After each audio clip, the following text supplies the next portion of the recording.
ইয়াতে দি দিলোঁ মই কেইখিলামান নৰসিংহৰ পাত। সকলোকে নমস্কাৰ জনাই মই অংকিতাই মোৰ নতুন এটা ভিডিঅ'লৈ পুনৰবাৰ স্বাগতম জনালোঁ। মই আজি বনাবলৈ লৈছোঁ বগা তিল মাছৰ সৈতে। আহকচোন ভিডিঅ'টোৰ মাজলৈ যাওঁ মইনো কেনেকৈ বনালোঁ।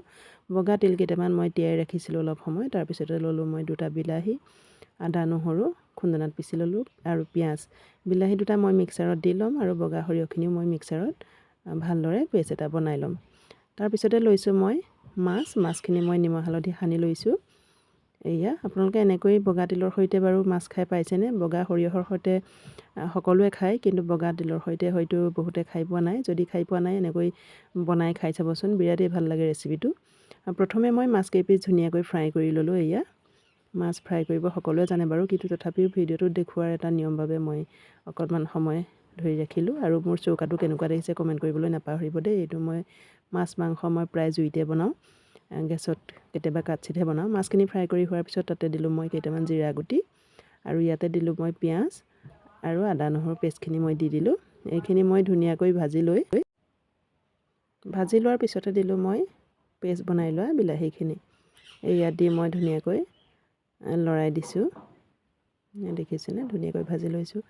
যিহেতু বিলাহীটো মই পেষ্ট বনাই লৈছিলোঁ আৰু অকণমান সময় লৰাই লৈ ইয়াতে দিলোঁ মই এয়া বগা তিলৰ পেষ্টখিনি মই দি দিলোঁ। এয়া ধুনীয়াকৈ মই অলপ সময় লৰাই দি ইয়াতে দিলোঁ হালধি আৰু ইয়াতে দিম মই অলপ নিমখ যিহেতু মই আগতে ক'তো ব্যৱহাৰ কৰা নাই, মাছ ফ্ৰাই কৰা জোখতেহে দিছিলোঁ, সেইবাবে এতিয়া মই নিমখ দি দিলোঁ আৰু এইখিনি মই ভালদৰে লৰাই ল'লোঁ। এয়া ধুনীয়াকৈ অকণমান সময় ভাজি ল'ম, নহ'লে কেঁচা গোন্ধ এটা আহিব। এয়া দেখিছেনে? ধুনীয়াকৈ মই ভাজি লৈছোঁ। আপোনালোকে যদি ভিডিঅ'টো চাই ভাল পাইছে লাইক কমেণ্ট কৰিব দেই, আৰু যদি ৰেচিপিটো ভাল লাগিছে শ্বেয়াৰ কৰি দিব, যাতে নজনাসকলে ৰেচিপিটো চাই বনাই খাব পাৰে। ইয়াতে মই ভালদৰে ভাজি লৈ দিলোঁ অলপ উতলা পানী। এয়া উতলা পানী দিয়াৰ পিছতে দি দিলোঁ মই মাছ কেইপিচ।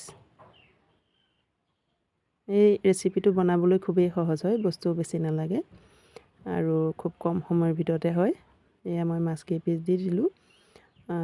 বগা তিলৰ ৰেচিপিটো বগা সৰিয়হৰ দৰে প্ৰায়ে। বগা সৰিয়হো যেনেকৈ অলপ গ্ৰেভি হ'লেহে খাই ভাল লাগে, তেনেকৈ বগা তিলৰ ৰেচিপিটো গ্ৰেভি হ'লেহে খাই ভাল লাগে। ইয়াতে দি দিলোঁ মই কেইখিলামান নৰসিংহৰ পাতটো দি দিলে গোন্ধটো ভাল হয় আৰু খাবলৈ বিৰাট টেষ্টফুল হয়। এয়া ধুনীয়াকৈ উতল আহি আছে। নৰসিংহ পাত দি দিয়াৰ বাবে বৰ ধুনীয়া এটা সুগন্ধ ওলাইছে। আপোনালোকে যদি নৰসিংহ পাত বেয়া পায় তেতিয়াহ'লে সেইটো স্কিপ কৰিব পাৰে।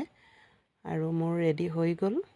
এয়া মই আমাৰ মানুহ তাকৰ সেইবাবে কমকৈয়ে বনাইছোঁ। বৰ ধুনীয়া এটা ৰেচিপি। যদি আপোনালোকে ভিডিঅ'টো চাই ভাল পাইছে লাইক কমেণ্ট কৰিব আৰু শ্বেয়াৰ কৰি দিব। আকৌ নতুন এটা ভিডিঅ' লৈ আপোনালোকৰ মাজলৈ আহি আছোঁ। ভিডিঅ'টো শেষলৈকে চোৱাৰ বাবে সকলোলৈকে অশেষ ধন্যবাদ জনালোঁ। ভিডিঅ'টো ইমানেই, আজিলৈ আহিছোঁ। সকলোকে বাই বাই।